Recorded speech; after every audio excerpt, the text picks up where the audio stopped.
of a darkly broken powerful rank, well, Good morning, good morning. in the previous video I talked about how deputies and other sympathizers of the current government are fleeing from Ukraine. In particular, former Minister of Transport Omelyan, who was planning to develop the Hyperloop. And now he suddenly says that a case has been opened against him because of that very Yermak, who is now in a detention center himself with bail set at 130, I think, million hryvnias. That's about $3.2 million. And they're trying to raise it together, but so far they haven't been able to. And now Omelyan himself has appeared saying that he's not a draft dodger, not a malingerer, that it's all slander, and that it was Yermak who started this whole case against him.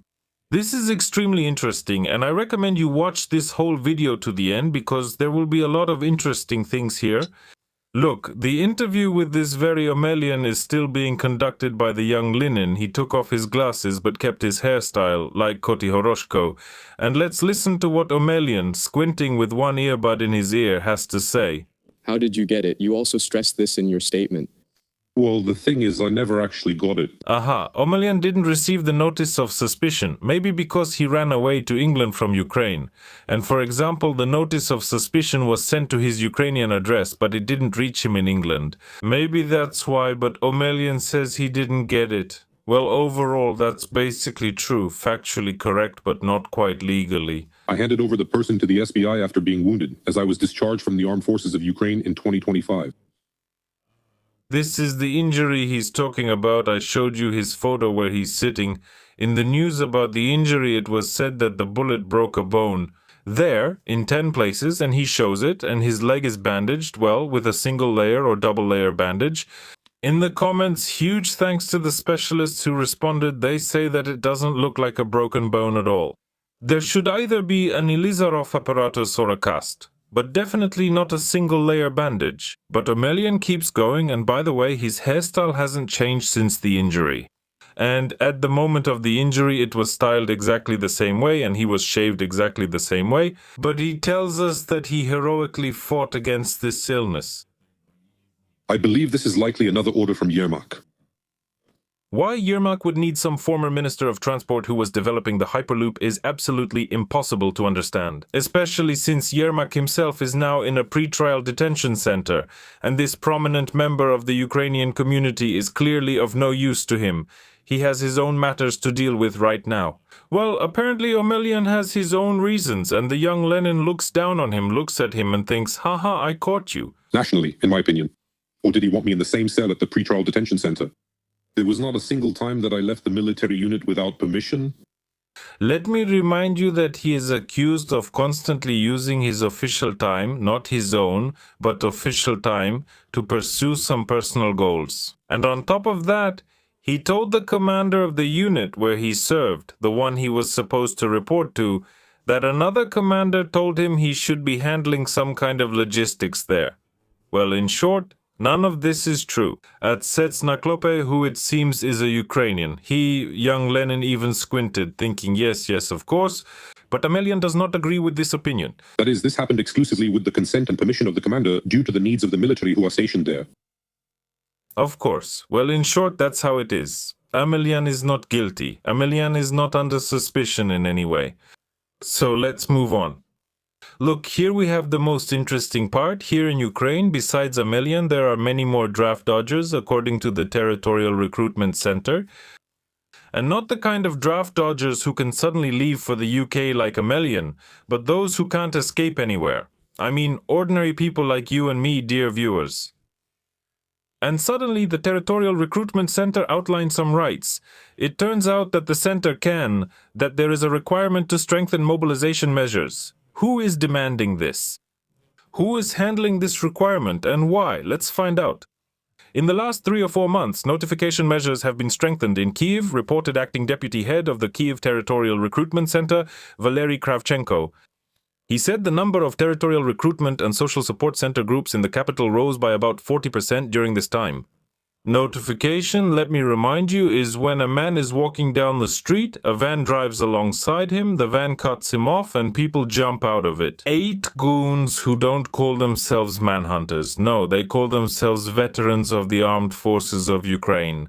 and they beat him up and drag him into that very van to smack him in the face, maybe once, maybe twice or 3 times, well, basically punch him in the face, and then they act based on their own considerations. We're told that this very Kravchenko said that the Territorial Recruitment Center will now conduct inspections in apartments, since the center has the right to inspect. It turns out public transport, meaning minibuses, buses, trolleybuses, trams, taxis, housing, premises and workplaces. All this is happening because there are requirements to strengthen mobilization measures. And I have a video that confirms this. As I understand it, this very Kravchenko is being questioned by Goncharenko. This is Kravchenko. It will still affect him. The one adopted and approved by the Cabinet of Ministers gives the right This very Kravchenko is talking about the legislation to check public transport, public places, apartments, and places of residence. And look at this veteran, this very veteran. When you look at people like that, you think, well, he just escaped from the hell of war, from the very epicenter of some kind of tactical nuclear explosion. But the experienced warrior breaks out, rushes straight into a restaurant, disarms himself with a pint of beer, disarms himself with dumplings with cherries, and then rushes into the Verkhovna Rada to defend his own rights, the rights of his subordinates, and those above him, the flow of those very financial resources that are used to launch extremely important satellites for Ukraine. Well, Pritula can back me up on that. And workplaces? Work. Okay, work. The Territorial Recruitment Center guys are working, it turns out. Okay. Do you check their apartments and places of residence? We don't check. We carry out notification visits. What's in a name? Asked this Kravchenko. In other words, it's an obvious bait and switch. And he resists, says, no, we don't break into beds. We don't break into the apartments and homes of peaceful citizens. To haul them into a van, we break in to tell them what they have to do, this, that, or the other. Well, to help them understand what the notice means, we just haul them into a van. They just said that you check apartments and places of residence. We carry out notification visits. We don't check. We carry out visits. Yeah, if you call, for example, murder a pat on the head, that changes everything. Substituting concepts immediately changes everything completely. And Kravchenko doesn't know. Actually, he knows this better than anyone else. By the way, Koncharenko recently interviewed Berlinska, that drone queen who keeps launching drones that turn out to be invisible. And he asks her, who is to blame for Ukraine being unprepared for Russia's attack in 2022? And the drone queen immediately pounced like a hawk or a kite or a peregrine falcon or an eagle on Goncharenko and declared, you are to blame. He asks, who else besides me? She says, well, I don't know. Well, that's how it all ended. I see she tried to prove her point with a complicated expression, but since the social elevator brings up people who can prove their point in literally about 30 minutes, and not even with the most commonly accepted words, so it didn't quite work out.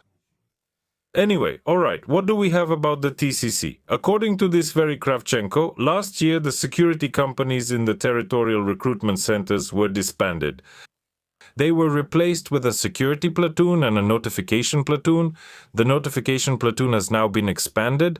Imagine, the number of manhunters has risen by 40%. So what are people who are currently at the front supposed to think? I mean by 40%. Somewhere they recruited these thugs who run around the streets of peaceful cities and capture peaceful citizens in their peaceful nets, so to speak. So what are the soldiers supposed to think? By the way, I have a very interesting video of a soldier who talks about what soldiers are supposed to feel when they're told that they have to use the Ukrainian language and use weapons. As someone who speaks both Ukrainian and Russian equally well, there's an interesting dilemma here. It turns out that someone is being forced to speak one of the languages I mentioned. And now, let's see who is saying what here. I mean the Russian language, and he doesn't want to switch. Well, he just doesn't want to. Switch over. He just doesn't want to, even though he's a hero. I know several like him, but he still refuses. And the military man, as I understand, an officer, says that he knows more than one, more than two, and more than three people who speak Russian, but at the same time are heroes of the armed forces of Ukraine. They just don't want to. So what should be done with them? Put them in prison? Let's see. What are you going to do to him? Will you condemn him? No, of course not. So what then? For now, come on, what are you doing? I'm sure, more than sure, that this journalist who's talking to him just a few days ago, for example, was talking to someone like Nitsoy or someone else, or Fedina, who's singing somewhere abroad. Deputy Kenya, that's it. And who demands punishment for Ukrainians who don't speak Ukrainian, or who do speak it but not the right way, or don't speak it but also not the right way. Well, that's how it is. Oh, then we need to impose a moratorium on this topic for 5 years. I absolutely agree. And not just for 5 years, but to say, if you speak any language, even that of Australian Aborigines, go ahead and speak it. If you speak Pushkin's language, Russian, of course, speak it. In the Ukrainian language of Ivan Franko, the Poltava dialect, the Poltava one, excuse me, not this sort of Polish made-up stuff that's being used now. With all due respect to Polish, the Polish language is beautiful too. The Polish language, it's beautiful, but it shouldn't affect Ukrainian. Why and for what reason do people from the Western regions now say things like, we'll ride the bicycle, put on the tashkari, brew the sopu there, and the good hostess will meet us? Well, if Ukrainian speakers understood what I'm talking about, that's great. If they didn't, well, that's roughly how it's used. Well, and there'll be a photo with that hostess and sopu and the shkari and the bicycle. In general, it will be used in the best possible way. Then, besides the real military man, this character appears. Bearded in the car as usual. Wait a second, I'll turn on the UKIP for myself. Here's the UKIP. Where is it? Here. So, and the most interesting thing is that he's not looking at the camera or at the journalist. He's looking somewhere off like this, completely avoiding eye contact altogether. Honestly, I interpret this nonverbal signal as an inability to control the situation, as a lack of confidence in himself. But here we have a whole 39 seconds of this story about what should be done with draft dodgers. I see stories online about... Look, he's looking somewhere. Maybe he's reading what was sent to him. I mean, they could have easily sent him a document, something formulated by ChatGPT telling him what to say. And he set up his phone, for example, like this. And look, here's my camera. I'm looking at you right now. But up here on the top left, I'm looking and reading a huge text. Maybe he wanted to say something, I don't know. He has autism, well, I mean, what's it called? Astigmatism, this vision impairment. Anyway, he's reading it from somewhere. About reforming the draft office. Effective mechanisms for restricting rights and freedoms. Well, he's clearly reading. Look, his eyes are moving across the text like this. About and also the work of information policy. Because without restricting rights... He keeps going left to right, left to right, left to right.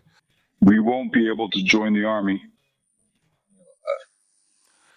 It's not even that important what he says about draft dodgers, because together with Omelyan, I think he'll soon end up in the UK. How many? Well, the fact that he's reading this from somewhere, but man, you have 39 seconds. I mean, I get that not every family is full of geniuses, but you can memorize 39 seconds of text. Well, if not in an hour, then with some special mental abilities, if you really use your brain, you could do it in a week. But just learn your text already, don't read it, look into the camera, and at least gesture somehow.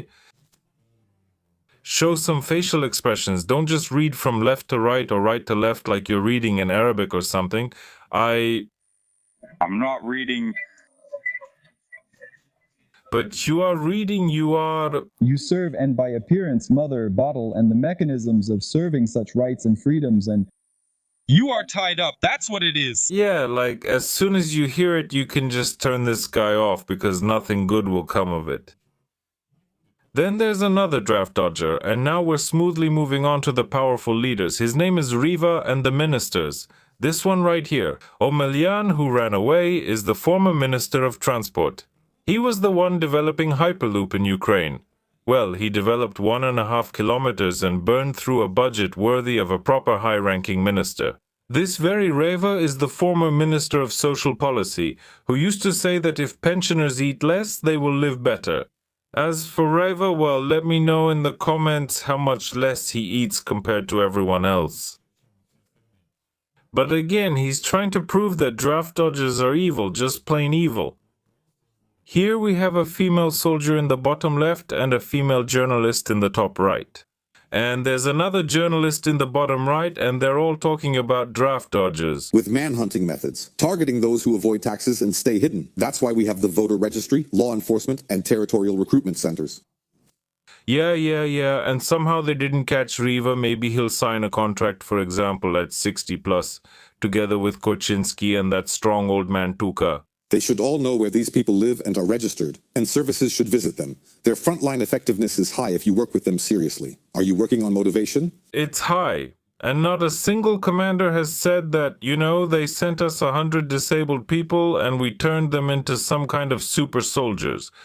On the contrary, they say, why are you sending us all these people? This one has tachycardia, this one has osteoporosis, this one is a drug addict, this one is an alcoholic, and this one can barely move at all.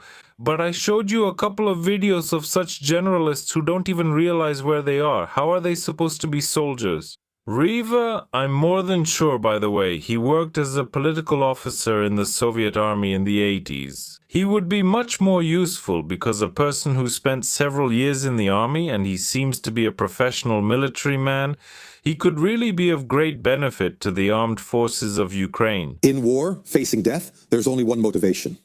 Either you follow the order and have 1 chance in 1,000 to survive, or if you don't follow the order, you have no chance to survive. How does he know, I wonder? Well, if he was in Afghanistan in the 80s, but it seems he wasn't, and yet, well, he's a jack of all trades again. Frederick II, the great Prussian commander, put it this way. In battle, a soldier should fear the corporal's stick more than... The corporal's stick? Honestly, I don't know if Riva was afraid of the corporal's stick. I'm afraid to talk about it, afraid to discuss it on YouTube. YouTube doesn't like that kind of thing. Alright, sorry, I got a little off track. Blocking detachments, that's not something Stalin made up, that's the French. Blocking detachments. He means the blocking detachments, that it's not something Stalin made up. Well, how could a political officer of the Soviet army not know about this? With all due respect to the real Soviet army. I'm talking specifically about people like that. It started in 1916 near Verdun, when whole units left the front because they didn't want to fight. You're saying awful things, Mr. Andrew. That's right. A journalist thinks, damn, I don't want to be under threat from the commander or someone else. I'd rather resist. Today he went out to buy bread, got caught by the military recruitment office, and is thinking, I'm an idiot for getting caught, but it's fine. I'll escape and nothing will happen to me. Unauthorized departures from units are increasing rapidly and aren't being stopped. When asked, the president says people are tired. Fighters who've been at it for 3 years don't flee, but some do, though some later return. Okay. Even journalists have already started saying that, well, in general, it's hard to resist this common opinion pushed by these powerful opinion leaders that everyone should go to the front. That's it. Even journalists on the TV marathon are saying, sorry, sir, you're not really a corporal with a stick. But we don't agree with your opinion. Well, that's just how it is. In short, there's also Zelensky who says the following. Alright, I'll probably show this in a separate video about Yermak. A powerful manager. Yes, what a powerful manager he is. I recommend subscribing to my Telegram channel. Here it is. Point your phone or tablet camera and you'll get there. If you're watching me from a tablet, again, there will be a link to that very Telegram channel right here, and I'll show Zelensky somewhere else. In short, what else did Zelensky say? That yes, it's necessary because now there will be an offensive from Belarus. Be sure to watch the video in the evening. I'll tell you what Zelensky said about Belarus and the offensive. It turns out there's an offensive from Belarus against the Ukrainian armed forces. Again, those Ukrainian armed forces where there's still no Reva, no Tuka, none of those other powerful ones yet? Patriots who can run everything all the time? Well, that's it. Have a good weekend. Goodbye, everyone. So, I'm interested in how much money the American and European allies are actually willing to invest, real money, in developing the armed forces of Ukraine as the bulletproof vest of Ukraine and Europe. But for that, ratification by Congress is needed to allocate the funds. But